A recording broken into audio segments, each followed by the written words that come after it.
নমস্কার বন্ধুরা, ভতেশ্বর study centre চ্যানেলে তোমাদের স্বাগতম। তোমাদের জন্য দারুণ সুখবর। এগ্রিকালচার ডিপার্টমেন্ট অর্থাৎ কৃষি দপ্তরের তরফ থেকে নতুন নিয়োগ বিজ্ঞপ্তি জারি হয়েছে। প্রত্যেকে আবেদন করতে পারো, যে কোনো জেলা যে কোনো রাজ্য থেকে তোমরা আবেদন করতে পারো। এখানে তোমাদের যোগ্যতা যেটি প্রয়োজন, মাধ্যমিক থেকে শুরু করে উচ্চ মাধ্যমিক, ডিপ্লোমা, যে যে যোগ্যতা আছে প্রত্যেক যোগ্যতায় প্রত্যেকে আবেদন করতে পারবে। এখানে সম্পূর্ণ গুরুত্বপূর্ণ তথ্যগুলো তোমাদের কাছে তুলে ধরবো এই ভিডিওর মাধ্যমে। তোমরা জানো আমি প্রতিদিন বিভিন্ন আপডেটগুলো প্রোভাইড করে থাকি, আর এরকমই যদি জেনুইন আপডেট পেতে চাও অবশ্যই বলবো চ্যানেলটাকে সাবস্ক্রাইব করে বেল আইকনটাকে অল করে নাও। এখানে ছেলে মেয়ে উভয় প্রার্থীরাই আবেদন করতে পারছে। প্রত্যেকটি তথ্য খুবই ইম্পর্টেন্ট তোমাদের জন্য। তো চলো মূল পিডিএফে চলে যাচ্ছি, কিন্তু তার আগে যেহেতু একটা জিকে প্রোগ্রাম শুরু করেছি, প্রত্যেক ভিডিওতে একটি করে জিকে প্রশ্ন তোমাদের জন্য রাখি। তো আজকের জিকে প্রশ্নটা দেখে নেব। তো চলো, আজকের জিকে প্রশ্ন, 1 MB সমান কত কেবি? 1 MB সমান কত KB? Option A 1024 KB, option B 1025 KB, option C 1026 KB, option D 1027 KB. অবশ্যই এর সঠিক উত্তর তোমরা প্রত্যেকে কমেন্টে এখনই জানিয়ে দেবে। তো চলো মূল পিডিএফে চলে যাচ্ছি। দেখতে পাচ্ছ যে আমি পিডিএফটা ওপেন করে নিয়েছি। এখানে তোমাদের ইম্পর্টেন্ট ইনস্ট্রাকশন দেওয়া হয়েছে, যে ইনস্ট্রাকশনগুলো তোমাদের ফলো করতে হবে। এখানে প্রথমে তোমাদের আবেদন করতে হবে, অনলাইন মোডেই তোমাদের আবেদন করতে হবে, এবং বলছে যে সাবমিটেড অনলি আপন রিসিপ্ট অফ অ্যাপ্লিকেশন ফিস, অর্থাৎ তোমাদের আবেদন মূল্য জমা করা, তারপরে হচ্ছে তোমাদের আবেদন করা সম্পূর্ণ তোমাদের অনলাইনেই করতে হবে। সেলফ অ্যাটেস্টেড ফটোগ্রাফ এবং সিগনেচার সেটাও তোমাদের প্রয়োজন, সেটা তোমাদের আপলোড করতে হবে। কোনো রকম মিস ইনফরমেশন ক্রিয়েট করা যাবে না। আবেদন করতে গেলে সম্পূর্ণ সত্যতা নিয়েই তোমাদের আবেদন করতে হবে। কোনো যদি ভুলভাল যদি তুমি আবেদন করো তাহলে সেই আবেদন তোমাদের কোনো রকমভাবে অ্যাকসেপ্ট হবে না, রিজেক্ট করে দেওয়া হবে। ঠিক আছে? তোমাদের আবেদন রেজিস্ট্রেশন কবে থেকে শুরু হয়েছে? 9 জুলাই থেকে শুরু হয়েছে, এবং রেজিস্ট্রেশনে তোমাদের শেষ তারিখ হচ্ছে 25 জুলাই 2025। এর মধ্যে সম্পূর্ণ তোমাদের রেজিস্ট্রেশন কমপ্লিট করতে হবে। তো এই রেজিস্ট্রেশন কমপ্লিট করার পরে তারপরে তোমাদের আবেদন মূল্য জমা দিতে হবে। তার মধ্যেই তোমাদের বলে রাখি, যারা SC/ST ক্যান্ডিডেট আছো, যারা PWBD ক্যান্ডিডেট আছো, যারা মহিলা প্রার্থী আছো অর্থাৎ মেয়ে ক্যান্ডিডেটদের কোনো রকম কিন্তু আবেদন মূল্য দিতে লাগবে না। ক্লিয়ার? আচ্ছা, এর পরবর্তী আমরা দেখে নেব যে এখানে তোমাদের আর কি কি ইনস্ট্রাকশন ফলো করতে হবে যারা যারা আবেদন করতে চাইছো। দেখো, এখানে সম্পূর্ণ ডিটেলসটা তোমাদের দেওয়া আছে, যে তোমাদের প্রাইমারি কিভাবে সিলেকশন হবে, তোমাদের আবেদন করার জন্য HR থেকে রিক্রুটমেন্ট এই সেকশনে গিয়ে তোমাদের আবেদন করতে হবে। প্রত্যেকটা স্টেপ বাই স্টেপ এখানে ক্লিয়ার করা আছে। আবেদন করার জন্য অবশ্যই একটি ভ্যালিড মেল আইডি এবং তোমাদের মোবাইল নাম্বার কিন্তু প্রয়োজন, যেটা অ্যাক্টিভ যেন হয়। কারণ তোমাদের যা ফার্দার কমিউনিকেশন হবে, কোন ডেটে তোমাদের এক্সাম হবে, সম্পূর্ণ ডিটেলস ইনফরমেশন তোমরা পেয়ে যাবে। ঠিক আছে? এই মেল আইডিতে মেল পেয়ে যাবে, মোবাইলে তোমাদের SMS চলে আসবে। ক্লিয়ার? এবং আবেদন করার সময় দেখতেই পাচ্ছ যে অনলাইন রেজিস্ট্রেশন ফর্মে তোমাদের কি করতে হবে, তোমার এখানে তোমার সম্পূর্ণ অ্যাড্রেস, তোমার নাম, তোমার মেল আইডি, মোবাইল নাম্বার, তারপরে ক্যাটাগরি, পোস্ট, এগুলো কিন্তু কোনো রকমভাবে তুমি চেঞ্জ করতে পারবে না। ঠিক আছে? আচ্ছা, এই যে নিয়োগের প্রক্রিয়ায় আইবিপিএস কিন্তু সম্পূর্ণ নিয়োগ প্রক্রিয়াটাকে কমপ্লিট করবে। তার জন্য তোমাদের আগেই ক্লিয়ার করে দিচ্ছি, তোমাদের এক্সাম সেন্টার কলকাতাতেও কিন্তু সম্ভাবনা আছে। কলকাতাতেও হতে পারে বা কলকাতার বাইরেও কিন্তু হতে পারে। তো এই ব্যাপারটা আমি আরও ডিটেলসে তোমাদের বলবো, যে কোথায় তোমাদের এক্সাম সেন্টার পড়বে, পোস্টিং কোথায় পড়বে, আমি সব বলবো, ডিটেলসে বলবো। একদম স্টেপ বাই স্টেপ দেখতে থাকো। দেখো, জেনারেল ইনস্ট্রাকশনের ক্ষেত্রে বলেই দিয়েছে ভারতীয় নাগরিক প্রত্যেকে আবেদন করতে পারে। অর্থাৎ এই যে নিয়োগটি, এটি অল ইন্ডিয়া একটি রিক্রুটমেন্ট। অর্থাৎ তুমি যে রাজ্য থেকেই বিলং করো না কেন, সেটা ওয়েস্ট বেঙ্গল হোক, আসাম হোক, বা ত্রিপুরা হোক, বা অন্য কোনো রাজ্য হোক, তোমাদের সেই রাজ্যের প্রত্যেক প্রার্থীরা আবেদন করতে পারবে। প্রত্যেকে এখানে এলিজিবল। ঠিক আছে? এখানে দেখো আর কি কি বলা হচ্ছে। দেখো, মিসকন্ডাক্ট করা, কোনো মিস ইনফরমেশন ক্রিয়েট করা, আবেদনে কোনো ভুলভ্রান্তি, এইসব যে কাজগুলো যদি থাকে, বা মাল্টিপল অ্যাপ্লিকেশন যদি করো, তাহলে সেটা কিন্তু রিজেক্ট হয়ে যাবে। যে কোনো একটাই আবেদন করবে, কিন্তু সঠিকভাবে আবেদন করবে। তার জন্যই তোমাদের প্রত্যেকটা স্টেপ বাই স্টেপ খুঁটিনাটি তোমাদের কাছে ক্লিয়ার করে দিই। এখানে দেখো, left thumb impression, hand written declaration, এগুলো সবই কিন্তু তোমাদের প্রয়োজন। অবশ্যই এগুলোকে তোমাকে স্ক্যান করতে হবে। আবেদন করার সময় তোমাদের অনলাইন অ্যাপ্লিকেশন ফর্মের ফরম্যাট পেয়ে যাবে, সেখান থেকে তোমাদের আবেদন করতে হবে, যেটা অনলাইনেই, যেটার left thumb impression, hand written declaration, এগুলো তোমাকে আপলোড করতে হবে। ফটো, সিগনেচার, এগুলো আপলোড করতে হবে।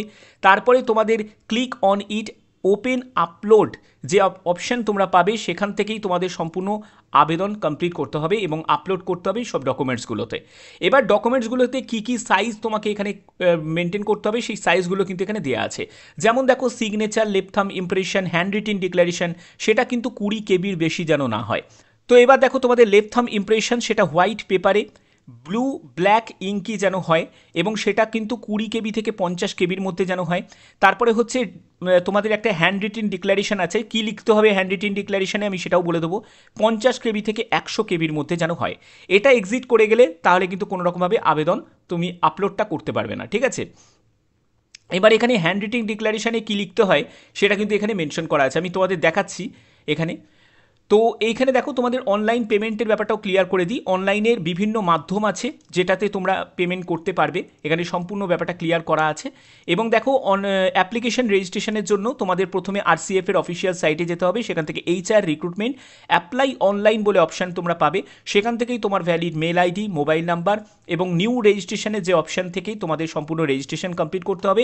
এবং রেজিস্ট্রেশন কমপ্লিট করার পরেই তোমাদের সেভ অ্যান্ড নেক্সট করে বাদবাকি যেসব প্রসেসগুলোকে কমপ্লিট করতে হবে, যেখানে ডকুমেন্টস আপলোড করা, তোমার ডিটেলস দেওয়া, তোমার এডুকেশন কোয়ালিফিকেশনের ডিটেলস দেওয়া, সেগুলো। এবার হ্যান্ড রিটেন ডিক্লারেশনে তোমাদের এই আই থেকে তারপরে তোমার নাম এবং রিকোয়ার্ড পর্যন্ত একটা সাদা কাগজে লিখবে এবং সেটাকে তোমাকে স্ক্যান করে আপলোড করতে হবে। আশা করছি বুঝতে পারছো।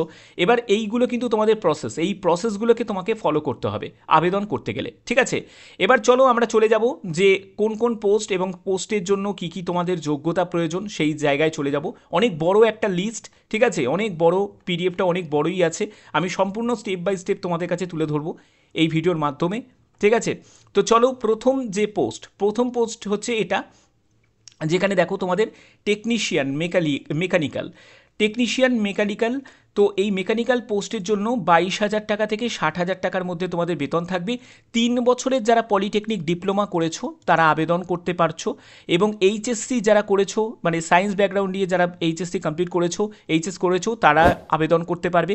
এবং সঙ্গে তোমাদের 3 বছরের ডিপ্লোমাটাও কিন্তু প্রয়োজন আছে। ওকে, এর পরবর্তী হচ্ছে তোমাদের এখানে কি বলা আছে দেখো। এজ লিমিট হচ্ছে SC ST যারা ক্যান্ডিডেট তাদের 18 থেকে 35 বছর, আর OBC যারা ক্যান্ডিডেট তাদের ক্ষেত্রে 18 থেকে 33 বছর। এছাড়া যারা বিটেক করেছো তারাও আবেদন করতে পারো। পরবর্তী আমরা পোস্টে চলে যাব। পরবর্তী পোস্ট হচ্ছে তোমাদের টেকনিশিয়ান ইলেকট্রিক্যাল ট্রেনি, যেখানে তোমাদের 22,000 টাকা থেকে 60,000 টাকার মধ্যে বেতন থাকবে। 3 বছরের যারা পলিটেকনিক ডিপ্লোমা করেছো ইলেকট্রিক্যাল বা তোমাদের ইলেকট্রিক্যাল ইঞ্জিনিয়ারিং এই ব্যাকগ্রাউন্ডে যাদের আছে তারা আবেদন করতে পারে।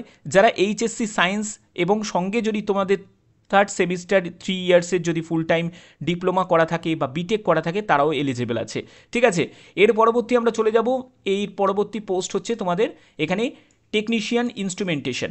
এই পোস্টের জন্য তোমাদের বেতন একদম সেম বেতনই তোমাদের থাকবে, এবং এখানে তোমাদের যোগ্যতা যেটি প্রয়োজন, যারা BSc ফিজিক্স নিয়ে পাশ করেছো, গ্র্যাজুয়েশন করেছো, তারা এলিজিবল আছো।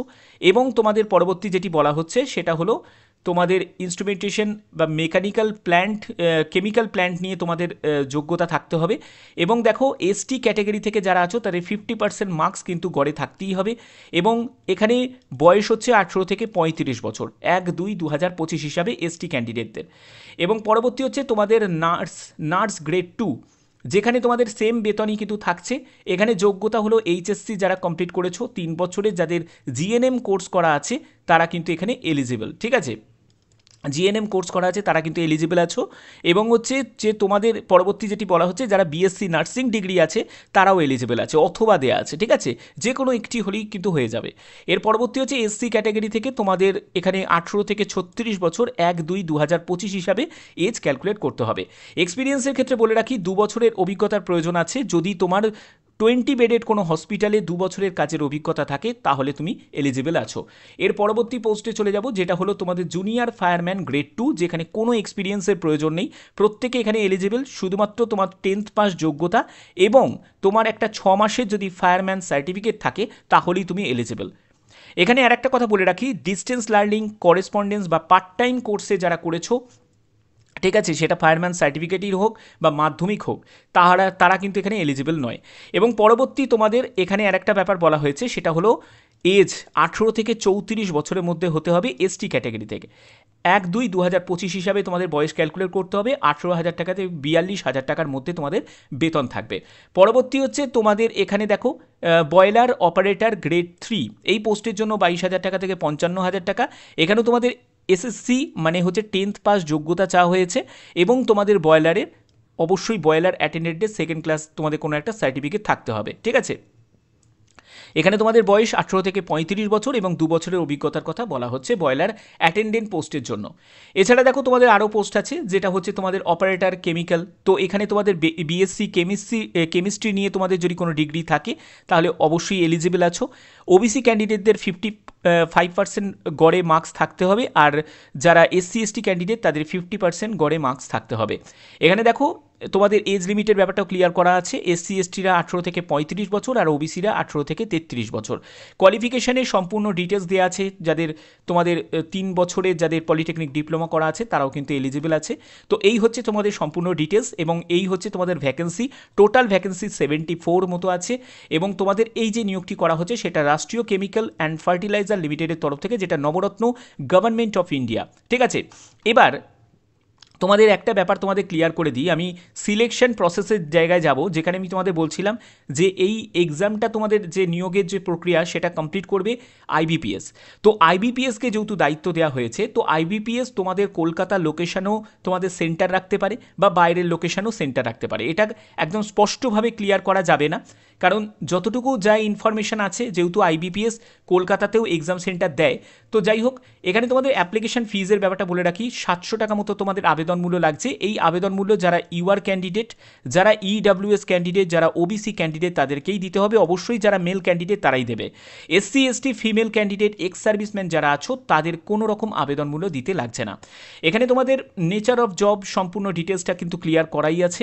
এবং দেখো স্যালারি অ্যান্ড আদার যে বেনিফিটের জায়গাটা বলছে যে selected candidate undergoing on the job training 6 month, অর্থাৎ তোমাদের প্রথম 6 মাসের একটা জব ট্রেনিং থাকবে, যেখানে তোমাদের 22,000 টাকা প্রতি মাসে তোমাদের স্টাইপেন্ড থাকবে। অ্যান্ড তারপরে পরবর্তী যে স্টেপগুলোতে সেগুলোতে তুমি এখানে বেতন তোমাদের 46,200 টাকা থেকে এরকম শুরু হবে, ঠিক আছে। এরকম প্রত্যেকটা পোস্টের জন্য প্রথমে তোমাদের ট্রেনিং পিরিয়ড থাকবে, তারপরে তুমি পার্মানেন্টভাবে জবে নিযুক্ত হয়ে যাবে। এখানে সম্পূর্ণ ডিটেলসটা কিন্তু এখানে ক্লিয়ার করা আছে। সিলেকশন প্রসেসের ক্ষেত্রে বললাম যে একটা অনলাইন টেস্ট হবে, তারপরে তোমাদের স্কিল টেস্ট হবে। এবার অনলাইন টেস্ট যেটা তোমাদের হবে, সেই অনলাইন টেস্টের ক্ষেত্রে তোমাদের এখানে যে স্টেপগুলো থাকবে সেটা হলো, দেখো 2 পার্ট থাকছে, 2 পার্টস থাকছে, ঠিক আছে। 90 মিনিট তোমরা সময় পাচ্ছ, প্রত্যেকটা সেকশানে 100 করে ভাগ করা আছে। পরবর্তী যে স্টেপগুলো তোমাদের ফলো করতে হবে সেগুলো হচ্ছে, দেখো এখানে তোমাদের ভেরিফিকেশনের জন্য যখন তুমি ভেরিফিকেশন করাবে, যেহেতু তোমাদের পুরো এক্সামটা তোমাদের আইবিপিএস নিচ্ছে, তো আইবিপিএস যেহেতু নিচ্ছে, আইবিপিএসের একটা দায়িত্ব থাকে, আইবিপিএস কিন্তু লোকেশন যে সেন্টার, যে এক্সাম সেন্টারের যে লোকেশনটা সেটা কিন্তু তোমাদের কলকাতাতে সিলেক্ট করতে পারে বা তোমাদের বাইরের যে জায়গাগুলো সেগুলোতেও তোমাদের সিলেক্ট করতে পারে। তার জন্যই আমি সবসময় বলবো যারা যারা এলিজিবল আছো অবশ্যই তারা প্রত্যেকে আবেদন করতে পারো, সে মেল ক্যান্ডিডেট হোক বা ফিমেল ক্যান্ডিডেট হোক, বোথ আর এলিজিবল, ওকে। তো আইবিপিএসের ক্ষেত্রে কলকাতাতেও করতে পারে বা কলকাতার বাইরেও করতে পারে, আমি কমপ্লিটভাবে একদম ক্লিয়ারভাবে এটা বলতে পারছি না। এরপরে তোমাদের স্টেজ 2 ভেরিফিকেশন। স্টেজ 2 ভেরিফিকেশনের জন্য তোমাদের অবশ্যই যারা ওবিসি এসসি এসটি যারা আছো সেই অনুযায়ী তোমাদের এই যে মেরিট লিস্ট বা শর্ট লিস্টিং তোমাদের ক্রিয়েট হবে। এবং সবথেকে গুরুত্বপূর্ণ বিষয়, এখানে কোনো নেগেটিভ মার্কিং নেই, ঠিক আছে। ভুল উত্তরের জন্য কোনো নাম্বার কিন্তু তোমাদের ডিডাক্ট হবে না, বোঝা গেল। স্ক্রুটিনি বলো বাদবাকি বলো, যে যে প্রসেসগুলো আছে সেই প্রসেসগুলো কিন্তু তোমাদের কমপ্লিট হবে, ওকে। তো আশা করছি এই জায়গাগুলো তোমাদের কাছে ক্লিয়ার আছে। এবং এখানে তোমাদের বাদবাকি যে স্টেপগুলো তোমাদের ফলো করতে হবে সেটা হলো অ্যাপ্লিকেশন রেজিস্ট্রেশন, তারপরে আবেদন মূল্য জমা দেওয়া, এই সব স্টেপগুলো তোমাকে ফলো করতে হবে। ডকুমেন্ট স্ক্যান অ্যান্ড আপলোড, যেগুলো অলরেডি আমি ক্লিয়ার করে দিয়েছি, ওকে। তো যারা যারা এখানে আবেদন করছো তারা ঠিকঠাক করে ভালো করে একবার দেখে নেবে, ভালো করে একবার চেক আউট করে নেবে। অফিসিয়াল সাইটের লিঙ্ক ডেসক্রিপশানে দেওয়া থাকবে, সেখান থেকে ভিজিট করে আবেদনটা করে দিতে পারো। তো চলো এখনের মতো এটুকুই, টাটা।